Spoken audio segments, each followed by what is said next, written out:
Let me fix my chair. Okay, I did notice that this mic does make a lot of fucking noise, like when you hit it against something. So I'm gonna watch out for that. Blah, blah, blah, blah. Hey guys, I don't know how to start this. Do I give like an intro? Basically, to quickly summarize, I want to start this series where I just basically talk about a lot of random things that I've always wanted to talk about. And I thought the best thing was to do it on YouTube because I ramble a lot. I didn't really prep. I prepped in the sense that like I have a lot of things written down from like over the years that, I want to talk about, but I didn't prep each individual one because I just wanted to be like off the dome because like I kind of noticed that when I pre-prepare it just doesn't go as smoothly. So then at the same time I'd be like forgetting a lot of things and then I get mad. But you know what, we're gonna wing it. Also, did I say that like some of these topics could be controversial too, but like I don't give a fuck? I do.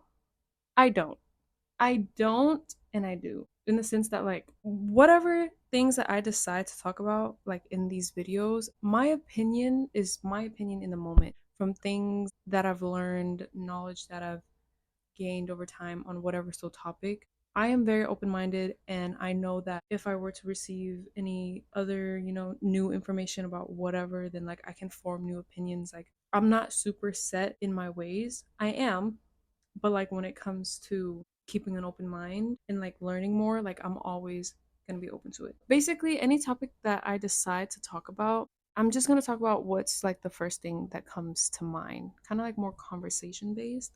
Then I don't know, I'm just gonna let shit flow because this is my first one. So I guess like over time it will develop more of like a structure. Maybe like I'll write down like bullet points of like things I will talk about or should talk about within the topic that I want to talk about. But I just didn't do that for this video. So we're gonna wing it. So yeah, this first video is gonna be about burnout. I wanted to talk about burnout. Okay, I guess we can start with what is burnout, and then like we'll go into like my experiences and then kind of the things that I realized that helped me, just things that like I noticed, I guess. Burnout is basically when it takes an absurd amount of energy just for you to do like a simple task. You get absolutely exhausted and tired after doing a very, very simple thing. And the things that lead to burnout is not resting, not giving yourself a break. And you can get burnout even if you have like a good sleep schedule and all that. It's more so of the fact that your brain and your mind is still worrying and running even while you're asleep. And that's supposed to be when you get your rest and when you rest your body and all of that. It develops when you just absolutely overwork yourself. I started feeling burnout, I want to say like around the time. No, actually, I experienced burnout like my junior year in high school, like second semester. I remember it vividly. That's when it kind of like started and it just snowballed from there because even though I started feeling the burnout, I kept pushing through it, which kind of made it worse. So mine kind of rooted from my upbringing and like perfectionism and all of that because I wanted to do well in school for my parents. When junior year came around, that was when like I took a lot of, honestly, I don't even know. Like junior year was like hard, or it was a lot of work, but the thing that like burnt me out or like fucked up my flow was when this one teacher had gotten removed, and the teacher that came in to substitute the other one was so ass, or just like his way of teaching didn't, I didn't like it. It just wasn't like the other one that like my grades started going down, or like I would pass but like I wouldn't really grasp or understand anything. And it sucked because I remember like first semester like I actually liked the class and like I was understanding it even though like it was hard, but like, and then the second semester, like since I saw my grades going down, I kind of like gave up. And then especially when COVID hit and then everything transferred to being like at home, that just made it even worse because now there's no motivation of like other adult figures around, and again going through things where I didn't have the energy and time for it. Like it was just all that energy put into school and then like working, and I was completely burnt the fuck out. And what was crazy is like when you feel it, like you really feel the burnout. It just slowly starts to get worse where you don't want to leave your bed, you don't want to fucking do anything. Going out and having human interactions, having interactions with other people is so exhausting to even like think about. So what's crazy is that I remember, so this was like 2020, right? I had saw a video in like maybe 2021, and it might have been on TikTok, but it was talking about burnout, and it was talking about how like, oh, usually a burnout phase lasts about 3 years. And I was like, huh? What? I didn't believe it. I didn't want to believe it. And I was just like, no, I don't think so. I don't think so. I don't got time to be burnt out that long. Do not have time for that. So what? So I'm a year into burnout and then kind of forgot about that video. And then what is it? 2023 now? That damn video was right. Because I finally felt like I was getting out of burnout when it was hitting mid or end of the year of like 2022. So basically like 3 years. And it's just fucking crazy. It is crazy. The in between time, I don't like regret it or anything. I feel like I've grown a lot. Because in that time period, also, like, I was healing and letting go of like a lot of things as well, which allowed me to like understand how the burnout happened and like make sure that when I'm out of it that I don't, you know, do that again or do anything that leads me to the point of burnout again, because burnout can lead to depression, and once you get into a depressive state, that's even harder to get out of. It just sucks because like this society has pushed people to overwork so much and get into like the grind and hustle mentality because all they fucking care about is money in this capitalistic fucking society. And I understand because like it's not like anything's gonna change anytime soon, so you need money to survive. You need that. And it just sucks because it's like, how do you balance mental health with still making enough money to survive, getting out of survival mode actually? And in future videos, I will talk about more topics kind of tying into this because I feel like everything that I want to talk about individually always ties in together. So in future videos, I'll probably talk about survival mode and like surrendering, limiting beliefs and all that, because those things is what is going to set you free. Once you kind of realize that life doesn't have to be the way that it is, that you just need to reprogram yourself.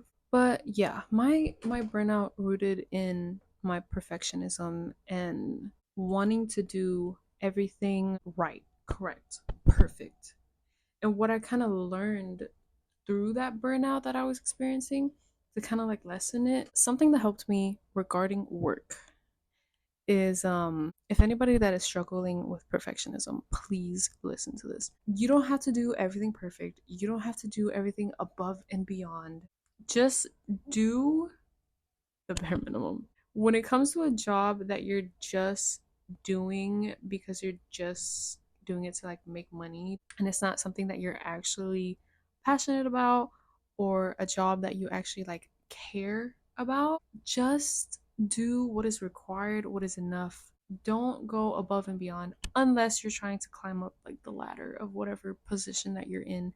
But like, don't exhaust yourself for a fucking minimum wage job. Why did I not think that? It's because I worked in a restaurant. It was an Asian restaurant. And I had an Asian upbringing where my parents had instilled in me to always, you know, do my best and do more so that people can like you. This goes into people pleasing as well. I promise you, no one's gonna fucking die if you don't go above and beyond and like do extra. Maybe some people are gonna like you more or whatever, But to be honest, they're just going to take advantage of you and you're just going to get even more exhausted because you did not have to do all these little extra things just to be liked at work. Or if it's school for y'all, then school. If it's anything, like just do enough. Clock out, clock back in, do enough. It's, yeah, like I said, unless you're trying to climb like the professional ladder in that job, you want to go up a position, whatever, whatnot, then obviously like do more, impress your boss, blah, blah, blah. But if it's just a temporary job and you know it's going to be a temporary job, just do good work that is enough and don't exhaust yourself, especially if you're balancing work with like other things like school or just any other things. That's kind of what helped me. But I kind of realized it too late because I was already burnt out.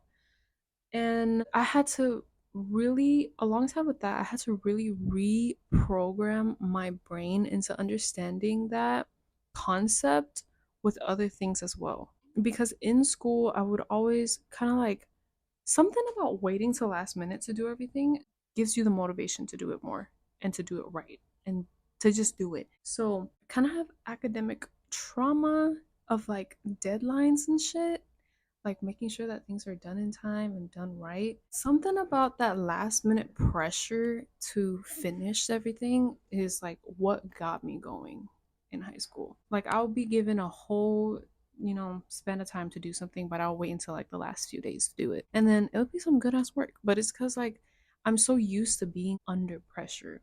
So that's the thing that I've been trying to unlearn over all this time. I needed to unlearn like all of that unhealthy ways of how I approach things. I needed to learn and let go of perfectionism because it was leading me, always inevitably leading me to burnout. That in the time that I was burnt out, I was trying to get out of it and do like these simple tasks that like absolutely exhausted me. It's because in my head, this goes with like overthinkers as well. In my head, I'm already coming up with what I'm gonna do, step by step plans, how I want it to turn out. Like in my head, I'm already going through the whole breakdown of what I'm supposed to do, like within a task or a project that I wanna do, whatever, whatnot. I will literally exhaust myself because I'm already pre planning what I'm going to do before I even do it. So then I kind of, what's the word? Dread. Like I plan it so much. I want whatever I'm working on to come out good and perfect and like out of this world that then I start to dread the actual process of finishing whatever task or project that is. It is the absolute worst to exhaust yourself before you even do something. And then another thing, when you already are struggling with perfectionism, unlearning it is hard, especially when you get back into like trying to do things without that perfectionism. So like for example, but like still do it though because it's obviously a learning process. You're going to realize what you're doing wrong, which is what happened to me, and then you're going to try to fix it because now you're aware of it. Once you're aware of things is once you are able to take the actions and steps to fix whatever issue it is. So, what I had noticed is that when I was about to do like a task or a project, right? That first day into it, I'm already like doing the most. I'm doing the fucking most. Like, I will get a lot of it done, right? I will get to a point where, like, usually that's where like a normal person would stop and be like, you know what? Let's call it a day and pick back up on this tomorrow. You know? It's a normal human fucking thing. It's the right thing to do. But what do? I still have energy. I have all this energy in me. It's just flowing out of me. I want to keep working. I want to keep working. So I go ahead and keep working. I get more shit done, which is in your head good, right? I do it until I'm tired. And then I'm like, okay, I'll work on this tomorrow. Tomorrow comes, I'm completely exhausted from doing that. So then in my head, in my subconscious already, I'm obviously going to assume that now this next day has come. I'm going to do the same amount of work. And then the next day after that is going to come. I'm going to do the same amount of work again So my body, my mind is already dreading it because I'm already overworking myself on the first goddamn fucking day. Like, if I were to have just did the minimal amount of work that is good for a day, broke it down into whatever so days, and finish it like a normal fucking person that doesn't struggle with perfectionism, maybe I'd get the task done. Maybe I'd finish the fucking project. Maybe I wouldn't lead myself into burnout even more. Like, it's just, and then like on top of that, with what I said earlier of the I'm already pre-planning in my head everything and how I want it to come out and like this and that. Like, you don't even understand how bad I overthink and how much I think about every possible like little avenue, and like if I do this then this will happen, and then if I do this and this will happen, what's the better outcome, and like blah blah blah. It's just my mind. It's too much. So yeah, that on top of the overdoing it on the first day and then dreading it and like blah blah blah, I never finished my projects, I never finished my tasks because I'm already burnt out from the first day. So that's what I learned that I needed to stop doing. So I advise you guys, if you guys have the same issue, starting new things and never finishing them, you might want to see if that's what you're doing, and that's why you're not finishing. Try to not pre plan so much in your head and let the juices flow while you're actually doing it. If you're going to do any pre planning, just break it down. Just break it down into the amount of work that won't tire you out with like the other shit that you're supposed to do in your day. Break it into however so long. It doesn't matter how long, whether it's a week or 2 weeks, whatever you're working on, whatever to do list you need to do. This applies to literally anything. Just make sure you're not overdoing it because your body is gonna shut down after the first day.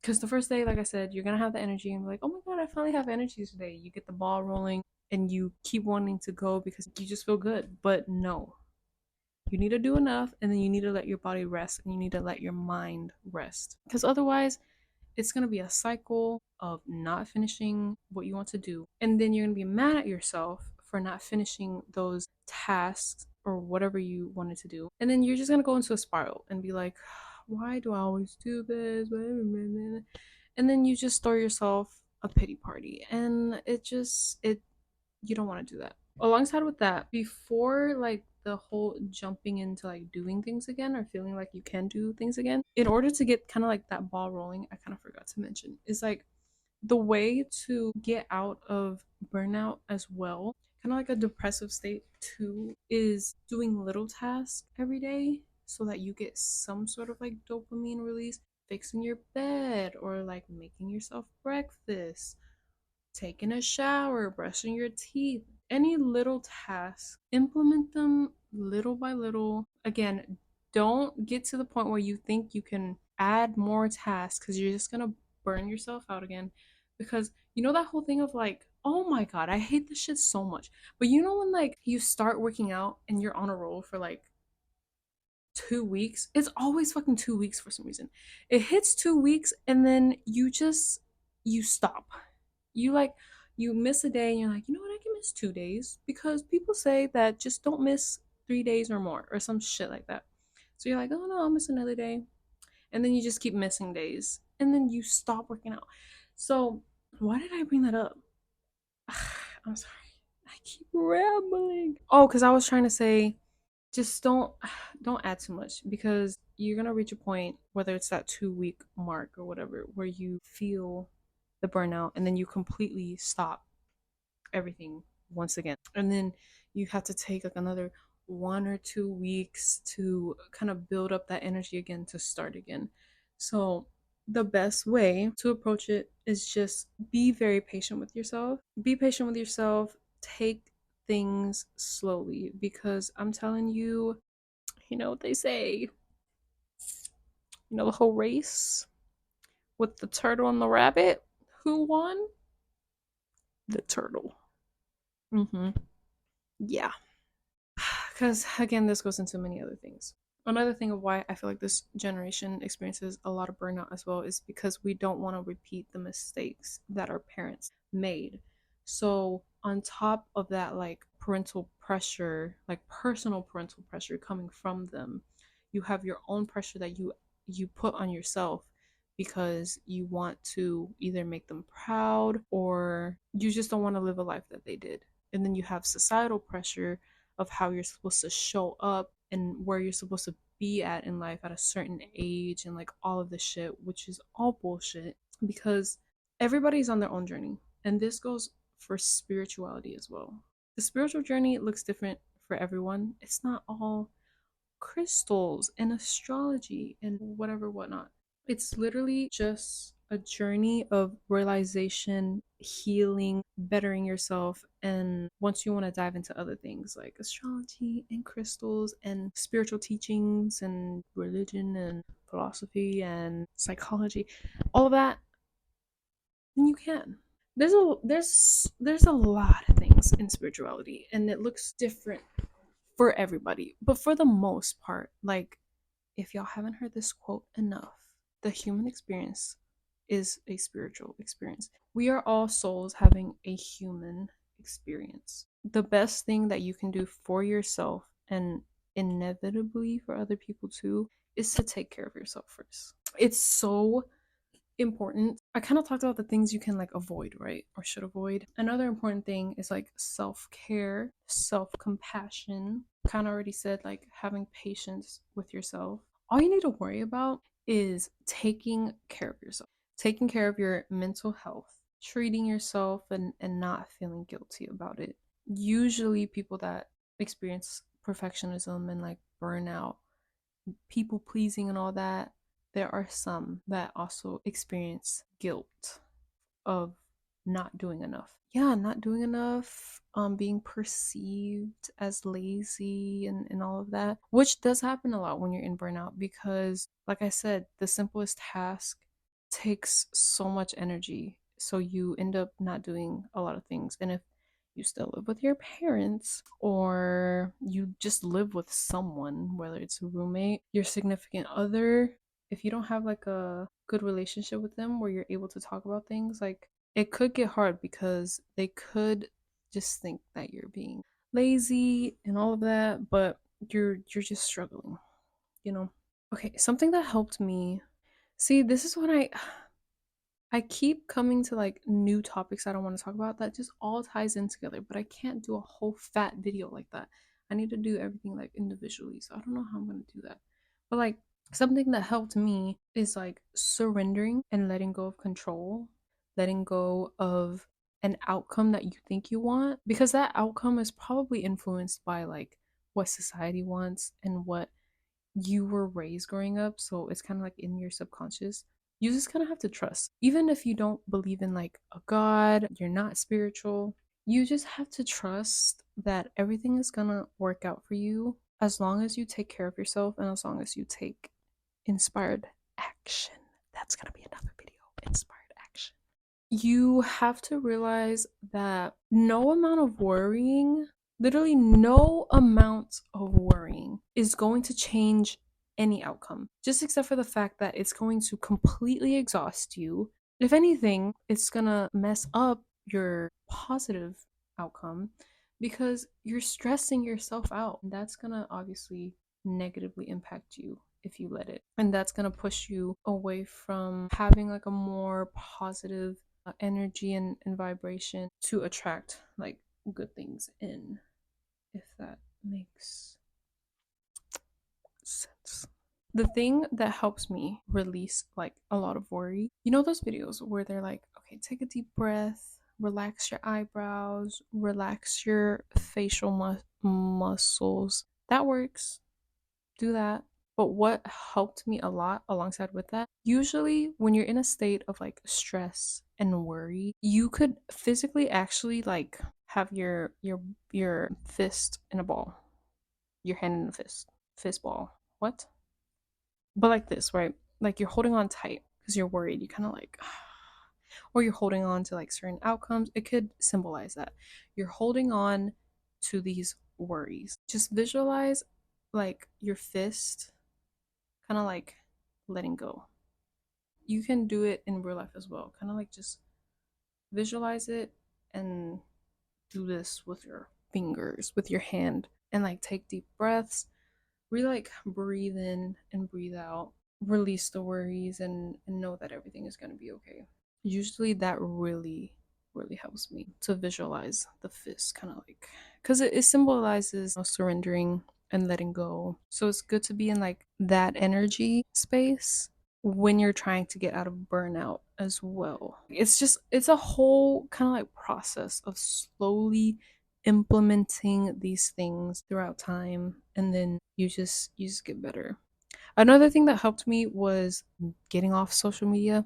I tend to get on and get off a lot, but usually that is what helps, getting like off social media and like not using it as much. Oh, also because people care so much about like, you know, comparing lives and the whole thing about like, oh, where you're supposed to be at a certain age in your life and like blah blah blah. I think it usually hits people like after high school because that's when you kind of see like everybody go their different ways. You see that you come from the same place. You come from the same place and then you graduate and then you start seeing everybody go different ways, whether it's good, whether it's bad. And that's why people like start comparing, because people think like, oh, we all came from the same place. We should all be doing good, or I should be where they're at. But you're forgetting that just because you came from the same school, the same like community, you still grew up differently in your own way and have your nuances because you aren't raised the same way, I'm pretty sure, as everybody else. You have to take that into consideration. What you lacked growing up, the things and the struggles that you went through that others might have not went through. There's so many things can take a toll on you and can kind of put you in a position or situation where you feel like you're falling behind compared to like other people. And then that's why you have people who get obsessive in comparing lives and looking at other people's lives, and you know, that's when like envy and jealousy comes up. You're so worried about other people's life that you're not putting energy and effort into your own, that's another continuation of why your life is still feeling like you're falling behind. You just need to remove those distractions, because who gives a rat's ass about anybody from the past? People that you didn't even really know in high school, like what the hell they're doing, because they probably don't even care about what you're doing, or maybe they're also in that same boat. But like, unless it's people you actually fuck with, there's no point in keeping them on your social media as well. I know I said this about like getting off social media, but what I'm talking about, if you don't get off social media and you still want to use it, or you come back like how I do, the best decision that I did was, and I don't know why it took so fucking long to do it, and I should have done it earlier, but everything happens the way it's supposed to, is removing everybody off all of my social medias and following accounts and people that I actually like. Okay, at the same time, it's not personal too. A lot of people that I removed wasn't personal as well. I just really wanted to like start over, if that makes sense. Besides from that, also remove accounts that are more negative. And this doesn't have to be like people, but I mean, people apply. But like accounts that post like negative kind of like content. The only thing I can think of is like, okay, on TikTok, obviously your algorithm is based on you, your For You page, what you interact with. If you see things that make you insecure and you interact with it and you see more of it, then it's like, it's maybe not interact with it and maybe put not interested. Because I love my FYP on TikTok and I love my timeline on Instagram and Twitter whenever I am on there. Like literally my Twitter, which I don't really use, I fucking follow like cat accounts and dog accounts. I think one of them is why you should have a cat, bodega cats, why you should have a dog, blah blah blah, like accounts like those. And then like astrology accounts and spiritual accounts and, you know, uplifting accounts. So if I do go on there, I see shit that I want to see, and there's still funny stuff on there as well. But you're in control of your algorithm. You know, people always say like, oh, the internet online is like toxic and like blah blah blah, but that's only if you make it to be like that. You know, like don't interact with things that are toxic. You can make and compile your own thing, your own FYP. Like on Instagram, have a lot of like artsy stuff on there, spiritual stuff, cars, fashion, jewelry, edits, funny memes. It's great. And that all happened after I removed, all of the unnecessary people and accounts that I was following before. This just reminded me of nothing. Another thing that can lead to burnout is not being in the right environment or staying in environments with people that are not for your highest good, people that exhaust you. That's another thing that can lead to burnout alongside with everything else that I was talking about. If you are surrounded by people who you feel like you are not understood by, that have different values from you, different morals from you, even a different lifestyle or different life path as you, don't stick around. People tend to stick around because it's out of comfort and like they don't want to leave their comfort zone, and also they don't want to be like alone and lonely. But I promise you that that in between phase of like that loneliness, it's going to teach you so many things. It's going to teach you so many things about yourself that you're going to come to love about yourself, because you don't have like these distractions and influences from other people. You're going to learn so much about yourself, and you're going to appreciate like yourself even more. And that wouldn't have happened if you stayed in an environment and surrounded by people that, you know, that energy just couldn't come out of you with them. And it might not even be their fault. It's just, you just have to know when things are done with past friends, even family. Like, you have to move on. People are afraid to be alone, to take a chance on themselves. And oh, that just reminded me of another thing I can talk about. Okay, I'll circle back to that. But yeah, don't be alone. I mean, don't be alone.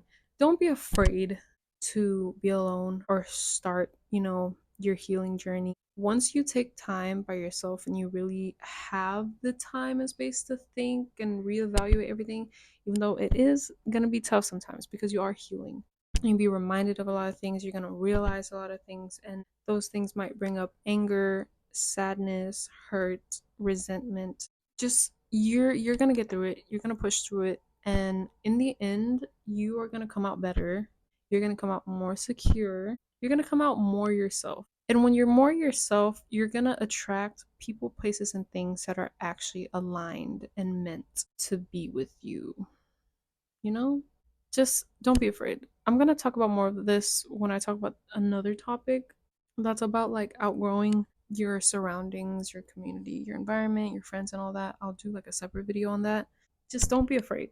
Take these steps, especially if you're feeling yourself in burnout. Like, I promise you, doing all of these things that I've talked about is going to help. It's going to be hard and there's going to be ups and downs, but like, you're going to feel better than if you would have been doing the things, the same way that you've been doing. I was slightly going to talk about like discipline, learning discipline as well, like relearning discipline within your burnout period. I mean, that's kind of what I said, like implementing little things, having kind of like a structured plan of how to do things and approach things like moving forward. That's a part of discipline as well. Discipline is a huge fucking struggle for me that I've been trying to like get better at. It's just like I've always kind of struggled with routine. I've always hated routine, but somewhere along the lines I realized routine is good. It's good to have some sort of structure. So discipline really helps with that. Doing things because you should be doing them instead of waiting to have like the motivation, because you'll always lose motivation, but like if you have discipline, then you'll continue doing what you're supposed to be doing. So learning discipline is another huge thing. Have patience with yourself, be kind to yourself, love yourself, treat yourself, talk to yourself respectfully, kind of like gentle parenting. Like, especially if you come from an upbringing where you didn't have gentle parenting, you kind of just have to reparent yourself kind of through everything. So again, respect yourself in the sense that like, because this kind of goes into another thing where it's like, I don't know if this should be for the video about discipline or if I should include it in here, but I guess I'll say it like a little bit. When you have a boss and you have a job, that's when you show up every day and you do things for them. But when you make a promise to yourself to get things done, start YouTube, posting more, whatever you trying to do, start a business, start whatever the fuck, and you don't do it, it's because you don't respect yourself enough. So if you're willing to do all of this for a boss, for someone that you don't even know, and get them get paid, you can do it for yourself. I'll go more into depth with this probably if I do another video on it. What else can I say? Take care of yourself, love yourself, prioritize yourself. Don't feel guilty for it, and you'll be good. I promise you, if you're in burnout or experiencing burnout right now, you will get out of it. And if you feel like you're about to enter it, try to do the things that I said. If it does happen, don't feel bad because it's just your body wanting rest. So let it rest. So like people say, if you don't take a rest day, your body will choose the day for you. So have control over that in some sense by choosing your rest days. Resting when you should. That can prevent a lot of burnout. When you kind of notice that you're doing too much and putting too much effort into things for the wrong reasons and blah blah blah blah. Stop. Reevaluate why you're doing it and just rest. I feel like I'm repeating myself. Okay, I'm sorry. I guess that's it. I don't know how to end this. I will see y'all next time. I don't know.